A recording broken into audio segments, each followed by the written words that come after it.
Welcome back to Auto Nerd. Today, we're going to hit pause on sales techniques, the closing strategies, feature walkarounds, all of it. We're going to throw it in the dumpster for this episode. This episode is going to be completely different. It's not even about cars. It's about you. You're not just a salesperson. You're a human being doing one of the most human being things on this planet. You're interacting with other people. You're in the business of people. You've been told over and over again to act like a machine, live up to these metrics.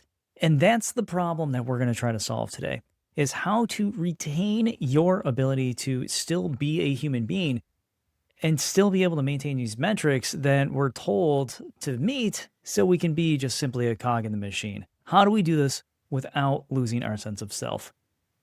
Let's rewind history a little bit here. The first salespeople, they weren't salespeople. This was just simply people bartering with their neighbors to try to help everybody else out, being neighborly. Even then, the deal wasn't about the item. Yeah, the item was just transactionary, but it was about building trust. It was about building a mutual need and a relationship with that person that you were helping out, letting them know that, hey, I am here for you if you need it. And that individual comes back many times over. And somewhere along the way, we've lost this ability. It may simply just be because we're now playing a game today that is all about leads and metrics and conversions, and really not for nothing. Leads, metrics, and conversions, neither one of those are going ahead and putting dollars in my account. Follow me on this one. It's not sold, it's not sold, it's not sold. But I'm not saying that those are a waste of time. I'm simply saying that the real superpower isn't in any of those. That's not where the money is at all. Actually, it's in connection, it's in empathy, it's in your ability to actually see someone. So ask yourself, when was the last time that you walked away from a conversation and thought, I really made that person feel understood? That's the gold standard of doing business with other people, is that people do business with people they know, like, and trust, which means we got to give them a reason to trust us. And almost everybody that's walking on this planet loves to talk about themselves. They love to talk about their life. And it's the easiest way for us to establish trust with somebody. So last week we had a podcast, Trust is a Transfer of Confidence, where we talked about how our attitude, our confidence, gives the other person the ability not to just trust us easier, but also to go ahead and give themselves permission to buy a bit earlier. I'm sure you've heard the line before if you listened to the last podcast. But trust is a transfer of confidence. Trust is a transfer of confidence because confidence doesn't mean being slick, loud, and aggressive. It means being grounded and steady, calm in chaos and discussion fatigue.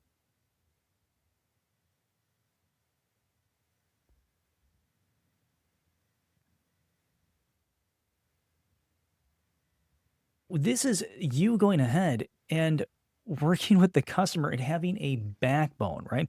Think about two consultants here. One needs the deal. The other, well, they need the customer to feel at peace, drop the anxiety wall. So who gets the sale? Every time, the one who transfers calm, confidence, and caring to the customer gets the deal. Now, they might both sell the car, but one is going to be at gross and the other one is not. I don't go ahead and discount vehicles and pay for customers to drive away in my product. That just doesn't sit right. You deserve their commission. So here's your challenge. What does trust feel like in your body? What does it take to give that feeling to somebody else? Really ruminate on that. Look back at the places that you go, the people that you talk to.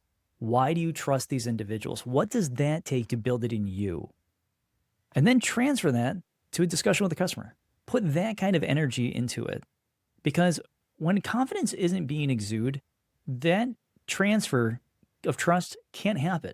Because you trigger, well, in the customer, kind of their spidey senses, their fight or flight capabilities. Because people don't want to talk to somebody that isn't calm and grounded. So let's get existential for a second. We say humanity is special, but we have absolutely no idea what we are. And it seems like as the days move on, more and more news comes out and we become more and more confused. But we do know this, is that human beings are story makers. We're pattern seekers.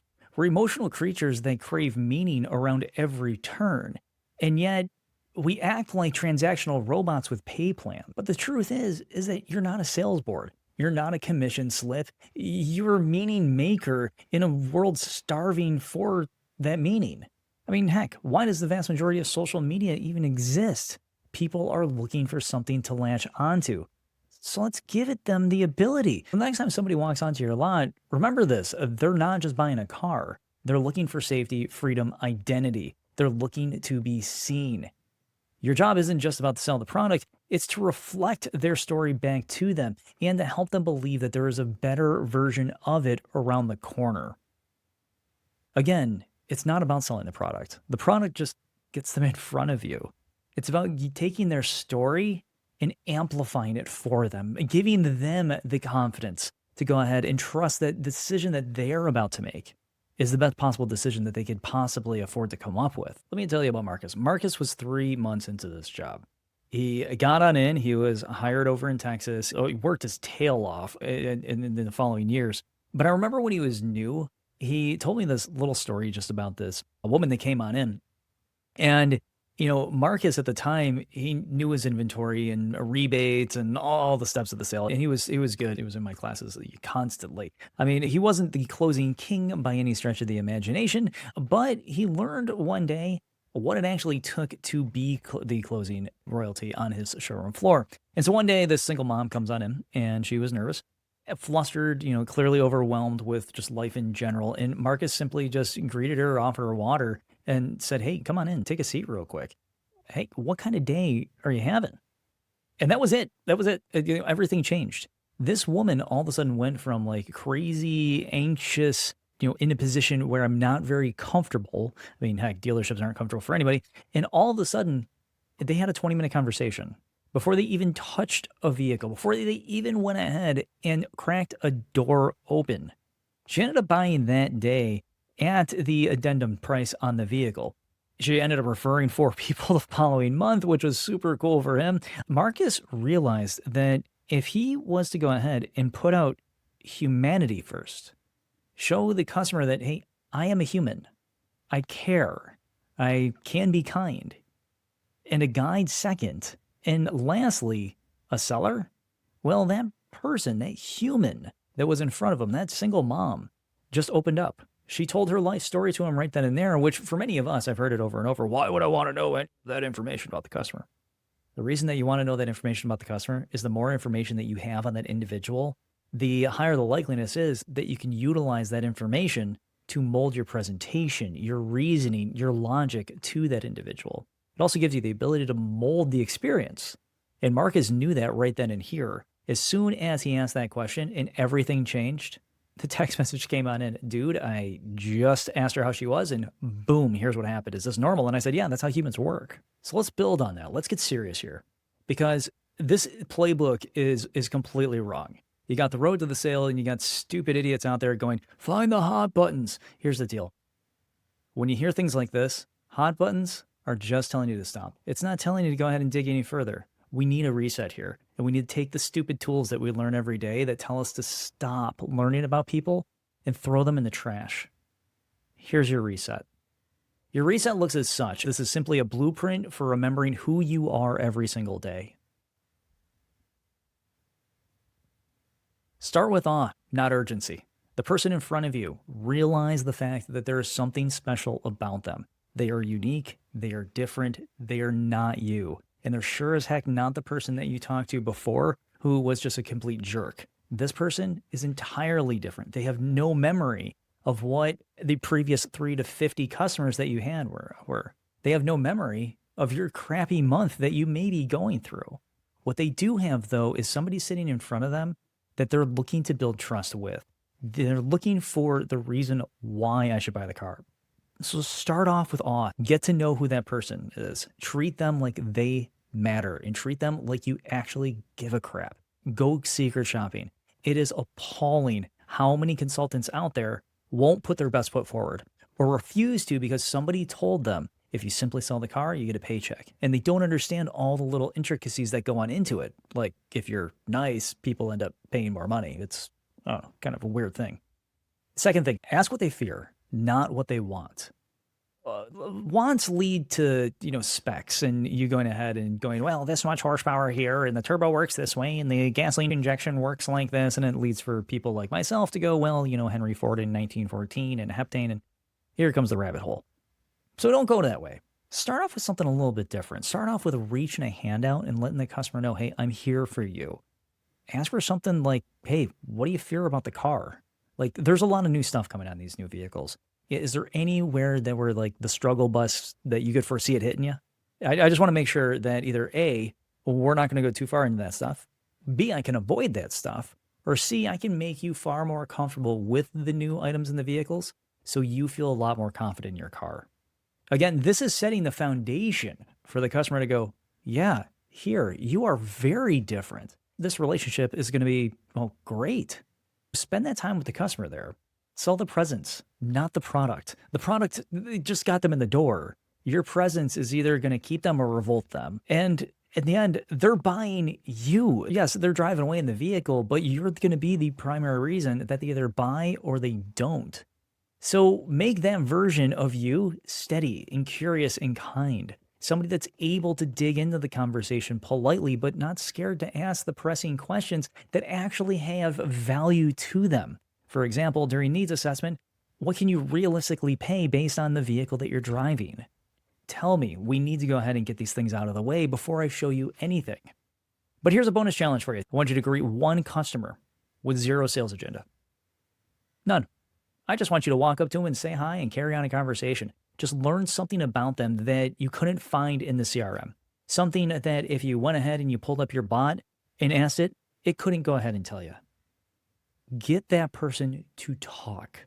Because when they do, I have said it over and over, is that human beings naturally will trust each other if given the ability to speak about themselves to great lengths.